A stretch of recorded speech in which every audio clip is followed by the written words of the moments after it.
Hello everyone, আসসালামু আলাইকুম। আশা করি যে যেখানে বসে ভিডিওটি দেখছেন সবাই ভালো আছেন, সুস্থ আছেন। হাজির হয়ে গেলাম নতুন আরও একটি রেসিপি নিয়ে। আজ আমি আপনাদের সাথে শেয়ার করছি ভর্তা প্রেমীদের একটা অনেক পছন্দের রেসিপি, সেটা হচ্ছে লইট্টা শুটকি ভর্তা রেসিপি। আর আমি চেষ্টা করেছি অনেকগুলো টিপস সহ আজকের রেসিপিটা শেয়ার করার জন্য। আর নতুনদের জন্য থাকবে আমার এই রেসিপিতে অনেকগুলো টিপস। আশা করছি পুরো ভিডিও জুড়ে সাথেই থাকবেন। তাহলে চলুন কথা না বাড়িয়ে মূল রেসিপিতে যাওয়া যাক। প্রথমেই কিছু লইট্টা শুটকি মাছ নিয়ে নিয়েছি, আর এই মাছগুলো আমার কক্সবাজার থেকে আনা। এর মধ্যে কিন্তু কিছু একটু ভালো আবার কিছু খারাপ একসাথে দিয়ে দিয়েছে। তো আমি যেহেতু দুইটা রেসিপি করব, তাই আসলে বড়গুলা মানে একটু বেশি ভালো যেটা সেটা আমি রেখে দিচ্ছি এটা ভুনা করার জন্য, আর একটু ছোট সাইজের যেগুলা সেটা নিয়েছি আমি ভর্তাটা করার জন্য। তো এখন হচ্ছে আমি এই বড়গুলাকে একটু রোদে দিব, তারপর রোদে দিয়ে এটাকে ডিপ ফ্রিজে সংরক্ষণ করতে পারবো বছরের পর বছর, একেবারেই নষ্ট হবে না। এখন হচ্ছে আমি একটু কেটে দেখাচ্ছি। এই যে সাইডে হচ্ছে ইয়ে থাকে, মানে যাই হোক মাছের আবর্জনা অনেক কিছু থাকে আর কি, তো সেইগুলাকে আমি হচ্ছে কেটে ফেলে দিচ্ছি। আর এইভাবে একটু ছোট ছোট টুকরো করে নিচ্ছি। আর এইভাবে ছোট টুকরো করে রান্না করতে গেলে মানে সুবিধা হয়, যেহেতু এটাকে ভর্তা করব আমাকে কেটে কুটে ফেলে দিতে হবে। তো আমি আবারও আর একটা দেখিয়ে দিচ্ছি। এই মাছগুলো সাইড দিয়ে এইভাবে আবর্জনাগুলো থাকে, এটা কিন্তু ইজিলি একদমই পরিষ্কার করা যায়, একদম ঝামেলা হয় না। এখন আমি সবগুলোকে ছোট ছোট করে কেটে নিচ্ছি। এখন চলে আসলাম মাছগুলোকে পরিষ্কার করার জন্য। আমি একটা কড়াই বসিয়ে দিয়েছি, আর কড়াইটা যখন গরম হয়ে গিয়েছে তখন হচ্ছে টুকরো করে রাখা সেই মাছগুলো দিয়ে দিয়েছি। আর চুলার আঁচটা মিডিয়ামে রেখে এখানে হচ্ছে 2 মিনিটের মতো এই মাছগুলোকে আমি একটু ভেজে নিব। আর এইভাবে যদি একটু খোলার উপরে ভেজে নেওয়া হয় তাহলে এই মাছের গায়ে যে আলগা ময়লাগুলো থাকে সেটা মানে আলগা হয়ে যায় আর কি, ওটা পড়ে যায়। তারপর যখন 2 মিনিট পর ভাজা হয়ে গিয়েছে তখন আমি পানি দিয়ে দিয়েছি। আর এখন হচ্ছে এই পানিটাকে আমি একটু বলক তুলে নিব। আর এই বলক তুলে নেওয়ার কারণ হচ্ছে, যেহেতু আজকে আমি ভর্তা করব, এইভাবে বলক তুলে নিলে এই মাছটা কিন্তু একটু নরম হয়ে যাবে, জাল হয়ে আমার ভর্তা করতে গেলে সুবিধা হবে।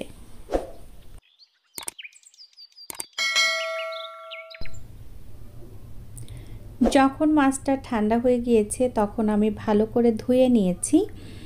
আর বেশ মানে 8 থেকে 10 বার পানি বদলে বদলে এটাকে কচলে কচলে ধুয়ে নিতে হবে। তাহলে কিন্তু যে মাছের আষ্টে থাকে, তারপর একটা গন্ধ থাকে, সেই বাজে গন্ধটা চলে যায়। এখন হচ্ছে এই মাছগুলোকে আমি একটু বেছে নিচ্ছি, মানে হচ্ছে এই মাছের মধ্যে যে কাঁটাটা আছে, আমি যেহেতু একটু সিদ্ধ করে নিয়েছি তাই আসলে কাঁটাটা সুন্দরভাবে ফেলা যাচ্ছে আর কি। এখন হচ্ছে এইভাবে আমি সবগুলো মাছের কাঁটাগুলো ফেলে দিব।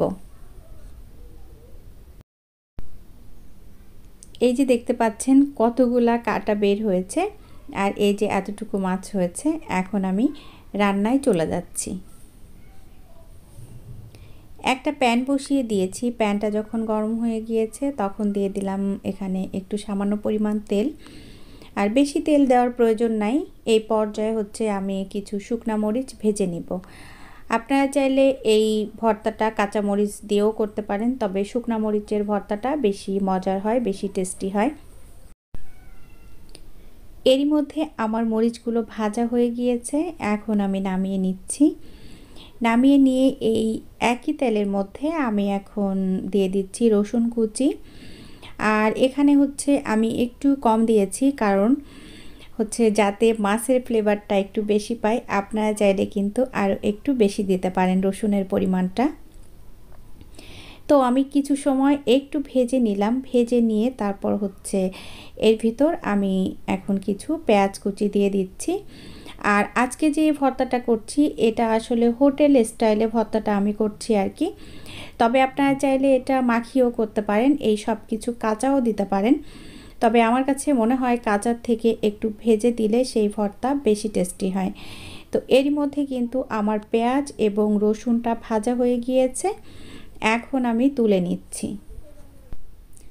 পেঁয়াজ রসুন তুলে নিয়ে আমি সেই প্যানের মধ্যে আরও একটু তেল দিয়ে দিলাম। আর এখন হচ্ছে এই তেলের মধ্যে আমি শুটকি মাছগুলোকে একটু ভেজে নিব।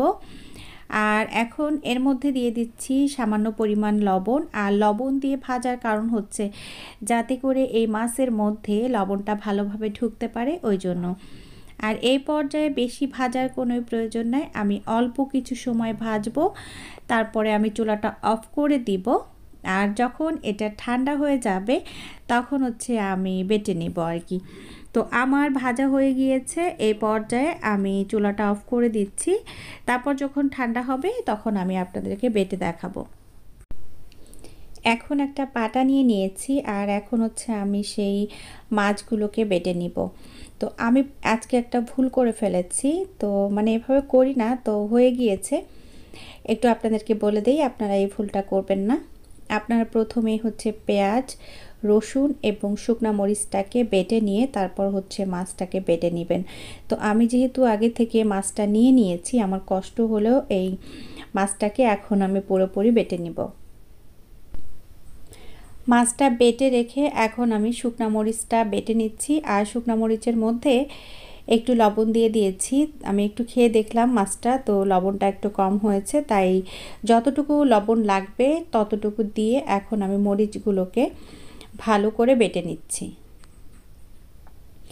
মরিচটা যখন ভালো করে বাটা হয়ে গিয়েছে তখন হচ্ছে পেঁয়াজ রসুন একটু বেটে নিচ্ছি, আর তার সাথে দিয়ে দিলাম একটু ধনিয়া পাতা কুচি। আর এই ভর্তার মধ্যে ধনিয়া পাতা দিলে বেশ ভালো লাগে। তো এখন হচ্ছে আমি বেটে নিব, বাটা হয়ে গেলে তারপর হচ্ছে আপনাদেরকে মিক্সড করে দেখাবো। বাটা হয়ে গিয়েছে, এখন হচ্ছে আমি শুটকি মাছটা দিয়ে এখন একটু মিক্সড করে দেখাবো। তারপরে কিন্তু আমার ভর্তাটা পুরোপুরিভাবে হয়ে যাবে। তবে রেস্টুরেন্টে যেটা করে আমি সেটা আপনাদেরকে এখন একটু দেখাবো। তো আমি আবারও ভালো করে বেটে নিচ্ছি সব কিছু। এখন হচ্ছে বাটা হয়ে গিয়েছে, তখন একটু কাঁচা পেঁয়াজ দিয়ে, কাঁচা পেঁয়াজটা জাস্ট একটা বাটা, দেখতে পাচ্ছেন, মানে পুরোপুরি একেবারে ফিনিশ করব না, জাস্ট একটা বাটা দিয়ে যখন এরকম বাটা হয়ে যাবে তখন হচ্ছে আমি শুটকি মাছ দিয়ে এইভাবে মিক্সড করে নিব। এইভাবে যদি ভর্তাটা খেয়ে দেখেন, সেই ভর্তার টেস্ট আসলে একেবারে রেস্টুরেন্টের মতো। তো আমি এভাবে এখন সবগুলো মিক্সড করে নিচ্ছি। মিক্সড করা হয়ে গিয়েছে, এখন হচ্ছে লাস্ট পর্যায়ে আমি এই ভর্তার মধ্যে একটু সরিষার তেল দিয়ে মাখিয়ে নিচ্ছি। আর অলমোস্ট হয়ে গিয়েছে, এখন গরম ভাতের সাথে এই ভর্তাটা খাওয়ার জন্য রেডি। আশা করছি আজকের রেসিপি আপনাদের কাছে ভালো লেগেছে। এতক্ষণ যারা আমার সাথে ছিলেন সবাইকে অসংখ্য অসংখ্য ধন্যবাদ। সবাই ভালো থাকবেন, আমার জন্য দোয়া করবেন। আগামী রেসিপি দেখার আমন্ত্রণ জানিয়ে বিদায় নিচ্ছি। আল্লাহ হাফেজ, আসসালামু আলাইকুম।